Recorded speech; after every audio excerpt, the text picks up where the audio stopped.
Shalom, all praises to Yahweh, Ba'ashem Yahushua, Ba'ashem Hawah Kadash.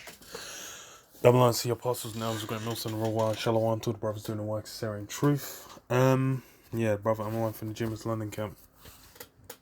Um, yeah, got this article on AP, and it's the UN once again talking about essentially pushing the same same vibe, that whole Great Reset vibe, where they're essentially saying, hey, this is an opportunity. We should be looking to capitalize on it to change things up from how they've been. The way we've been going is unsustainable. There's a new order that's needed. And it's saying like this moment is so significant. The advantage needs to be taken, which is these elites basically, pushing forward their plans and getting the minds of the people ready for that shift, because that's really what you've had happen since the start of the pandemic. It's been a shift in the minds of the people, shift in the approach of how of how what's damn of how Esau's essentially gonna push out his plan to orchestrate what he desires, man, which is leading up to the main thing, which is the implementation of that mark. That's the key capstone upon his plans, getting everyone under the vibration of that mark. And let me read this. So it says, UN chief, world is a pivotal moment and must avert crises. UN Secretary General Antonio Guterres issued a dire warning that the world is moving in the wrong direction and faces a pivotal moment. Yeah, as it is, it's basically like a big shift's needed. That's what's being addressed. Yeah. Where continuing business as usual could lead to a breakdown of global order and a future of perpetual crisis. Changing course could signal a breakthrough to a greener and safer future, he said. The UN chief said the world's nations and people must reverse today's dangerous trends and choose the breakthrough scenario. And what's that breakthrough scenario? That's going to be, the solution. That problem, reaction, solution approach, man. That Hegelian dialectic where you have, the two, you have this situation going down, where you had a pandemic kick in, then you had the response, which was the scale was, it was basically essentially like, because the governments didn't go far enough, the scale was it was allowed to run rampant and everything went to shit for a while. And then it's like, now the solution is going to be what? It's going to be, okay, look, we're going to have to implement, a new order, a greater system to basically manage these things, and hey, the people are going to have to operate in a completely different way, so that we can then avoid, the greater crisis down the line. And that's how it goes down. You have these events go down, and then through the response and the narrative that's crafted, then things fall into place, man. The blocks fall into place for the desires of the elites. It says the world is under enormous stress and on almost every front, he said, and the pandemic was a wake-up call demonstrating the failure of nations to come together and take joint decisions to help all people in the face of a global life-threatening emergency. Yeah, so that come together, that Tower of Babel, that same spirit, which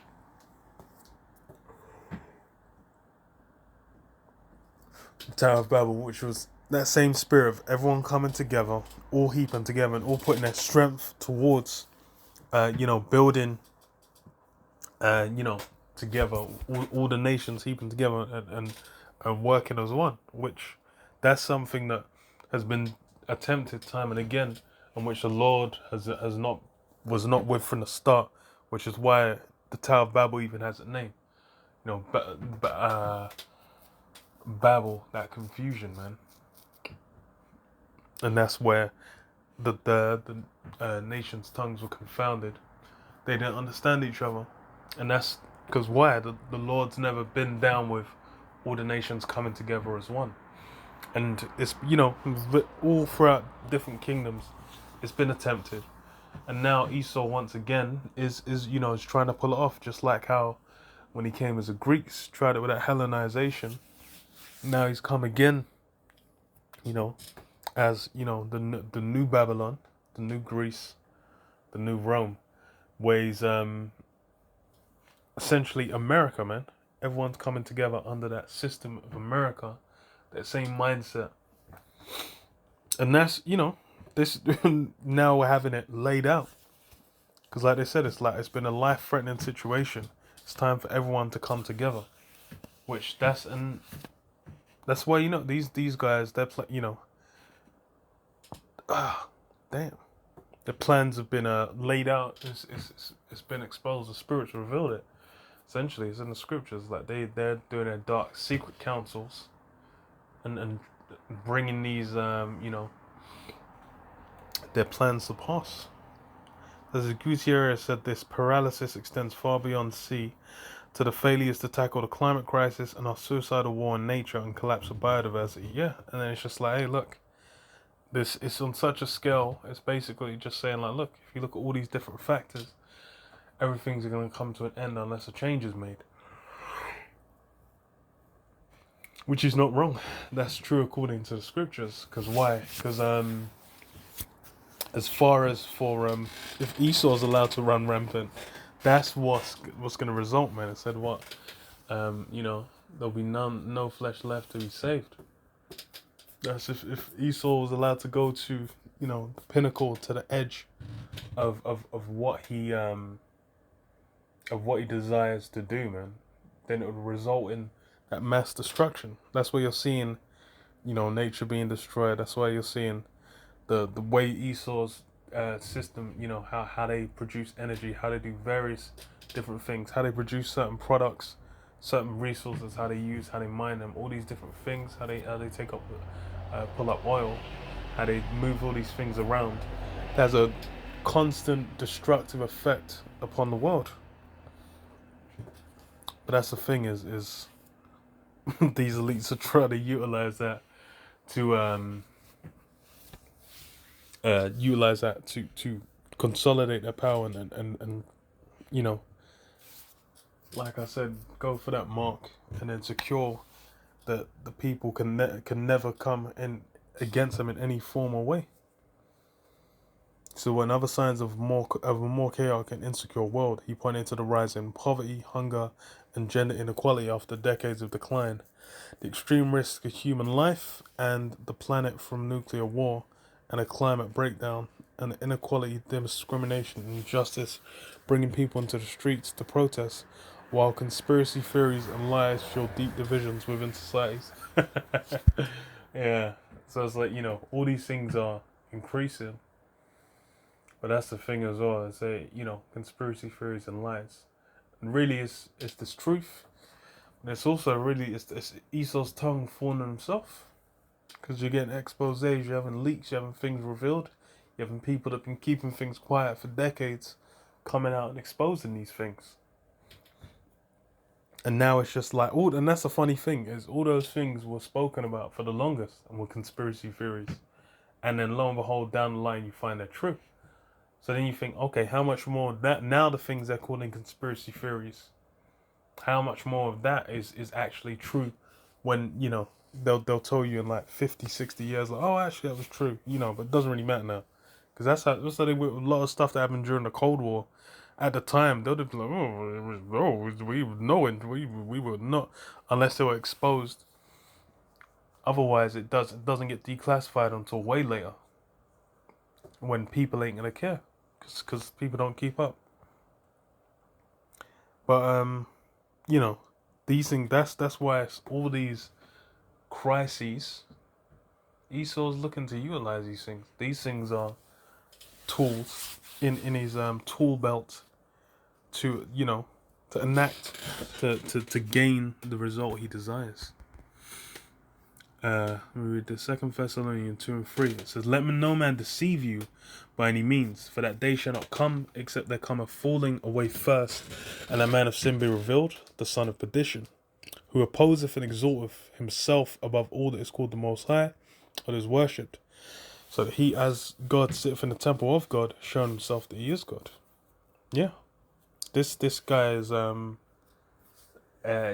he needed to be revealed. This is the end time, when it's become clear, it's become evident who is at fault, man. The so-called white man and his his elites, so-called JOOs. These guys that hold great influence over multiple industries, hold the purse strings of multiple countries in their pockets.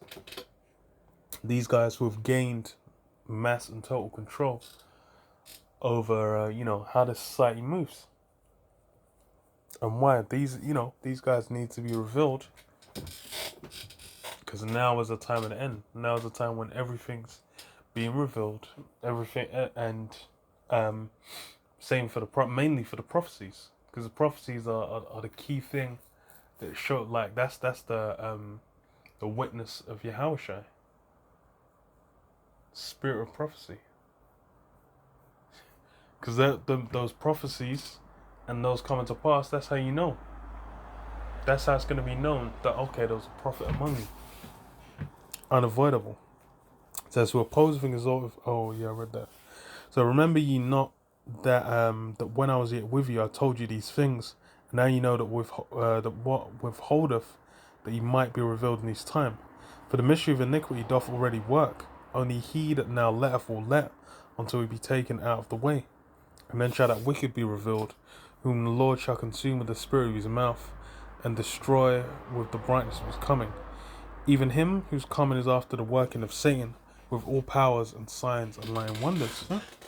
That's how Esau's moving. Esau's moving with in the spirit of Satan, and it's basically that wicked that's been revealed, man. Because from when, going back to our teachers, those that basically woke us up to the truth, going all the way back to Abba Bivens, High Priest Abba Bivens. From back then, it's been revealed who Esau Edom, man. Who is Esau Edom? Because that's been a mystery. No one, not other than going back to our teachers. No one's been teaching about who Esau Edom is, man. And that's come out, and that's these things are putting the elites on blast. Because why are these things exposed? Okay, who these guys are, why they have to run to a different identity, and what the things they're trying to do, the plans they're trying to enact. Because why? It's all about the time of the end, and who they're coming against. Because what, the so-called Negro, Hispanics, and Native American Indians, man, the Israelites according to the scriptures. Isaiah 14.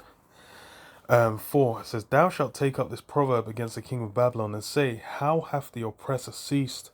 The golden city ceased." Yeah, this is once Esau's been taken out of the way, once he's received his judgment, once America's been destroyed, once those elites are put in chains and put into slavery. Then what? All the oppressor ceased, man. Because this is actually, Esau's role. His heritage is what? That oppressor. This is what the Lord Yahweh have broken the staff of the wicked and the scepter of the rulers. He who smote the people in wrath with a continual stroke. He that ruled the Asian nations in anger is persecuted, and none hindereth. Yeah, that's all Esau's getting down with, and that's just what you're seeing today, utilizing the veneer of putting on the act, the show of oh, we're doing it. Think about nature, think about all these inequalities, think about X, Y, Z. Why? To lull people into accepting it. That's why it said, "What all lying wonders," because people are looking. It's like, wow, this sounds so great, so pure, so courageous, so great. Yes, we can do it. We can be better. And you're falling into the trap of where you then just become a you know, a resource for these elites, man. He that ruled the nation's anger is persecuted, none hindereth. Okay. I think it was that on that.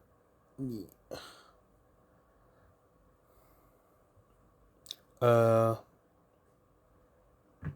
Job 20:18 says, "That which he labored for shall he restore, and shall not swallow it down. According to his substance shall the restitution be, and he shall not rejoice therein." Yeah. It's gonna have to pay back for all, that you stole, all that you robbed. It says what? Because he hath oppressed and hath forsaken the poor, because he hath violently taken away an house which he builded not. Surely he shall not feel quietness in his belly.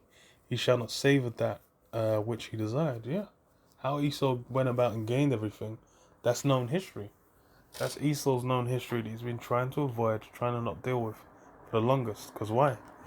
When he has to deal with, like, okay, yeah, I stole, I robbed, I murdered, and that's how I gained. Now he's flipped it to where it's like, okay, well, that was our forefathers, that was our grandparents, that was our great grandparents. You can't blame us for that. And then what? He gets to paint himself utilizing the media, utilizing Hollywood, utilizing all these different tools to paint himself as a great, innocent, great white hope, man. To come and what do you call it? To come to save the world and show everyone the righteous way, because that's now the image that people are looking at. Meanwhile in Afghanistan, meanwhile in Iraq, meanwhile in Libya, you see the result of that same capitalist, money-loving approach, going around utilizing his blessing, that sword, that weaponry, man, that he's been blessed with. Why? To gain the resources he desires, to get what he wants, and imposing his will. Because why? That's why this guy's trying to replace the Most High. This guy's trying to be like the Most High, but what? Ain't gonna work out, man. This guy, the light, the spotlight's been shone on him, and he's been revealed who he is. That man of sin. But yeah, I'll leave it there. Shalom, Yabashim Yashab, Shalom Kakadash Vakadash. Shalom.